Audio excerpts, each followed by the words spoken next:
Hi everyone! So it is the end of July and I really wanted to put a video out because I know at this time of year a lot of our athletes, a lot of our students, high school athletes, even college athletes are starting the process of back to school shopping, getting all of their school supplies that they need, going down the aisles at Target and Walmart, getting their new backpack.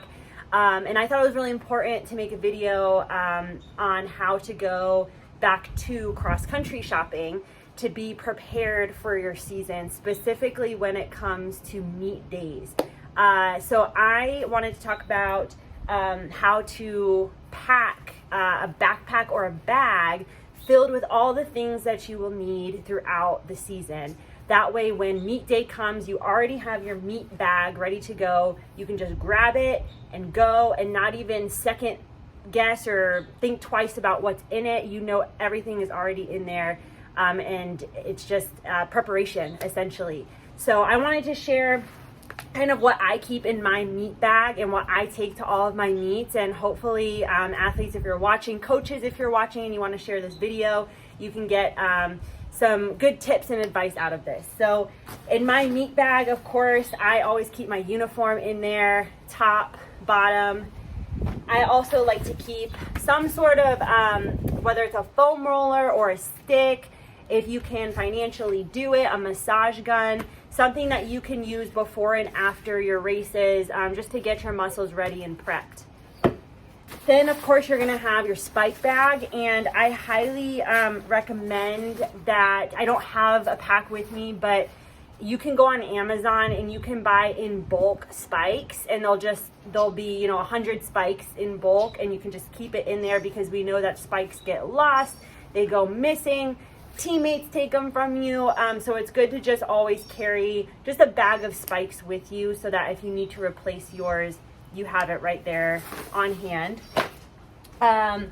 I keep a couple different types of towels. So I will keep a regular towel. I like to joke and say, it's used to wipe up the blood, sweat, and tears, which is true. I mean, we have athletes who get spiked in meets and, come back to team camp and they're all bloody and you're like, oh gosh, how do I wipe this up?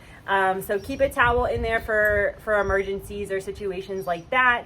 And then I am a huge fan of cooling towels. Again, you can get these on Amazon. You can get these from Dick's Sporting Goods. Just anywhere, just any sort of sports store typically sells these. So these are amazing. You just stick it in some ice water and it will get into like kind of a spongy material, and you kind of put it just on your neck, your head, your back, and I like to keep it on me up until the start line, and then I'll usually give it to a friend or a family member who's there watching me, and they'll bring it back to my bag. But I'm originally from Florida, and then I've spent the last 7-8-ish years living in Arizona, so all I know is either humid heat or dry heat, and this is a lifesaver. If you can get your body temperature like close to a degree cooler on the start line, that's going to save you energy, especially the first 5 minutes of your race. So I highly recommend cooling towel. I'm a big fan. All right, what else we got in here? Extra socks. That's a big one. Extra socks. You're gonna want that. Sunscreen, especially if you burn easily, just keep a bottle in there. Just don't take it out. Just keep it in there. It'll always be in there. BioFreeze or Icy Hot, something that you can use if you have sore shins, a muscle that maybe you tweaked at practice. Always keep this on hand. This is very useful.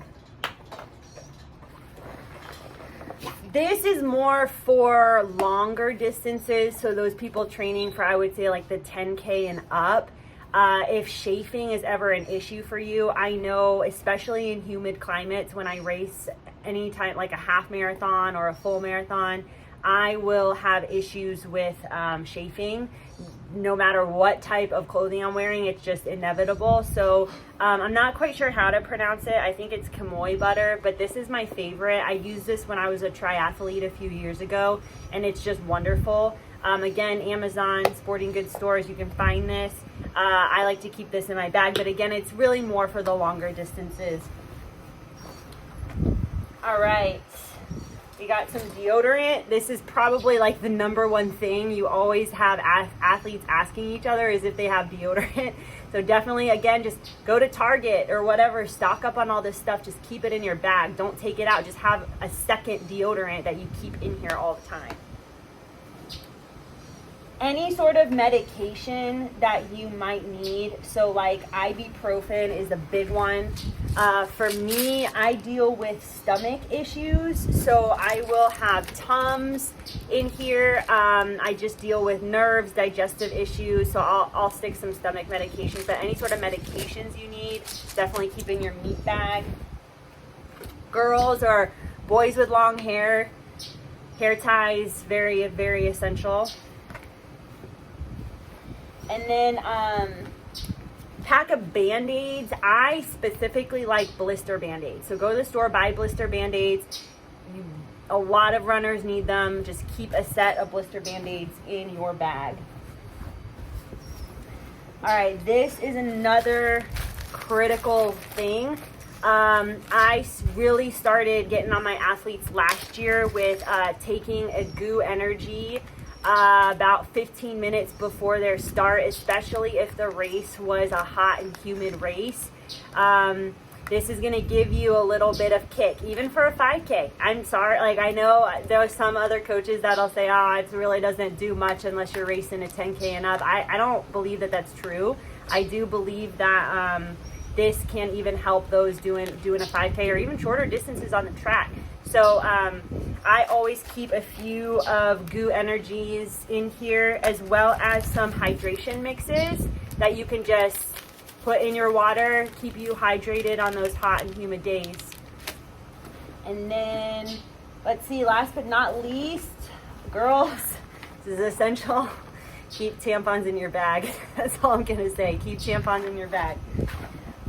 Yeah, and that's gonna complete my meat bag. And this can also be a practice bag too. It's just kind of a lot of stuff to carry. I mean, you're not really going to need all this stuff for practice, but for meets, it's just essential to always come very prepared. And I just love the concept of a meat bag because you just don't have to second guess yourself. Like, you know, it's all in there and you can just grab it and go and you're good to go. So I hope that this video was helpful. I did not even cover the nutrition piece. That's going to be a completely separate video, and I'm going to actually go through my cooler that I bring in addition to my meat bag that is going to have all of my nutrition that I need for the entire meet day. So hope this helps. Have a wonderful cross season. See you out there.